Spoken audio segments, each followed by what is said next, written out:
Hello दोस्तों, आज के इस वीडियो में हम बात करने वाले हैं कि अगर आपको स्टॉक मार्केट के बारे में नॉलेज नहीं है तो ऐसे में आप कहां पे इन्वेस्ट कर सकते हो जहां से आपको स्टॉक मार्केट जितना ही रिटर्न मिल सके। तो दोस्तों, विदाउट वेस्टिंग टाइम वीडियो को शुरू करते हैं। तो दोस्तों, जिन लोगों को स्टॉक मार्केट के बारे में नॉलेज नहीं है ऐसे लोग म्यूचुअल फंड में इन्वेस्ट कर सकते हैं। बेसिकली इक्विटी म्यूचुअल फंड में इन्वेस्ट कर सकते हैं। दोस्तों, इक्विटी म्यूचुअल फंड वो म्यूचुअल फंड होते हैं जहां से पैसा डायरेक्ट स्टॉक मार्केट में जाता है, लेकिन हम डायरेक्ट स्टॉक मार्केट में पैसा नहीं लगाते हैं। हम किसी फंड मैनेजर को पैसा देते हैं और वो फंड मैनेजर अपने बिहाफ पर स्टॉक मार्केट में इन्वेस्ट करता है। दोस्तों, इक्विटी म्यूचुअल फंड में भी बहुत सारी स्कीम्स ऐसी हैं जहां पे अच्छा रिटर्न नहीं मिल पाता है। तो ऐसे में हमें यह समझ में नहीं आता है कि कहां पे इन्वेस्ट करें, कौन सी स्कीम्स को चुने। अगर दोस्तों आपको इक्विटी म्यूचुअल फंड के बारे में भी नॉलेज नहीं है तो ऐसे में इंडेक्स फंड जो किसी इंडेक्स में पैसा लगाते हैं आपके लिए सबसे बेस्ट ऑप्शन है। यानी कि जिन लोगों को स्टॉक मार्केट के बारे में, जिन लोगों को म्यूचुअल फंड के बारे में बिल्कुल भी नॉलेज नहीं है, ऐसे लोग भी इंडेक्स फंड में इन्वेस्ट करके स्टॉक मार्केट के रिटर्न का आनंद ले सकते हैं। इंडेक्स फंड वो फंड होते हैं जहां पे इंडेक्स में जितनी कंपनी होती है आपका सारा पैसा उन्हीं कंपनी में जाता है।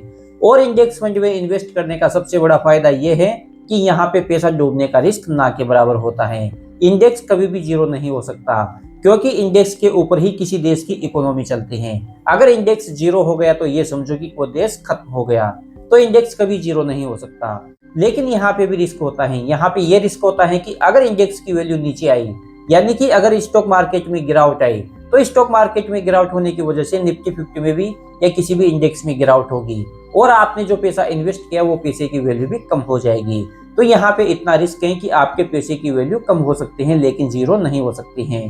तो जिन लोगों को स्टॉक मार्केट के बारे में नॉलेज नहीं है, जिन लोगों को स्टॉक मार्केट के बारे में बिल्कुल भी नहीं पता, जो लोग स्टॉक मार्केट में इन्वेस्ट नहीं करना चाहते, ऐसे लोगों के लिए इंडेक्स फंड सबसे बेस्ट ऑप्शन है। अतः आप इंडेक्स फंड में इन्वेस्ट कर सकते हो।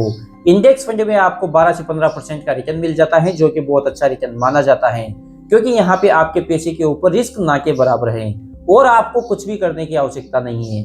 ये इक्विटी म्यूचुअल फंड जो डायरेक्ट स्कीम्स होते हैं वहां से थोड़े सस्ते होते हैं, क्योंकि इनका एक्सपेंस रेशियो भी कम होता है। अतः आपको सस्ते में इंडेक्स फंड मिल जाएगा। अतः आप चाहो तो इंडेक्स फंड में इन्वेस्ट कर सकते हो। तो दोस्तों, आज के वीडियो के माध्यम से मैंने आपको यही बताने की कोशिश की है कि अगर आपको स्टॉक मार्केट के बारे में नॉलेज नहीं है, आपको यह नहीं पता कि मैं कौन से म्यूचुअल फंड में इन्वेस्ट करूं जो मुझे अच्छा रिटर्न दे सके, तो इन सारे डाउट का एक ही सॉल्यूशन है कि आपको इन सबको छोड़ देना चाहिए और इनके बजाय आपको इंडेक्स फंड में इन्वेस्ट करना चाहिए। आप किसी भी प्लेटफॉर्म पर जाकर दोस्तों इंडेक्स फंड को सर्च कर सकते हो और वहां से इंडेक्स फंड में इन्वेस्ट कर सकते हो। तो इस प्रकार से दोस्तों, जिन लोगों को स्टॉक मार्केट के बारे में नॉलेज नहीं है ऐसे लोग डायरेक्ट इंडेक्स फंड में इन्वेस्ट करके स्टॉक मार्केट जितना रिटर्न प्राप्त कर सकते हैं। हालांकि स्टॉक मार्केट से कम रिटर्न मिलेगा, लेकिन यहाँ पे आपको कुछ भी करने की आवश्यकता नहीं है। तो दोस्तों, जिन लोगों को कुछ भी करने की आवश्यकता नहीं है, जिन लोगों को स्टॉक मार्केट की नॉलेज नहीं है, जो एक्टिवली इन्वेस्ट नहीं करना चाहते, उन लोगों के लिए इंडेक्स फंड सबसे बेस्ट फंड है। अतः आप इंडेक्स फंड में इन्वेस्ट कर सकते हो। दोस्तों, ये वीडियो एजुकेशनल पर्पस के लिए बना रहा हूं, इसे किसी भी प्रकार की बाय और सेल रिकमेंडेशन नहीं समझना है। मैं केवल यहाँ पर आपको एजुकेट करता हूं ताकि आपकी इन्वेस्टिंग जर्नी थोड़ी स्मूथ बन सके। तो दोस्तों, आशा करता हूँ वीडियो आपको अच्छा लगा होगा और वीडियो से आपको कुछ सीखने को मिला होगा। यदि वीडियो से कुछ सीखने को मिला हो तो चैनल को सब्सक्राइब करके बेल आइकन को हिट कर दे। तो दोस्तों, मिलते हैं नए वीडियो में, तब तक के लिए बाय बाय।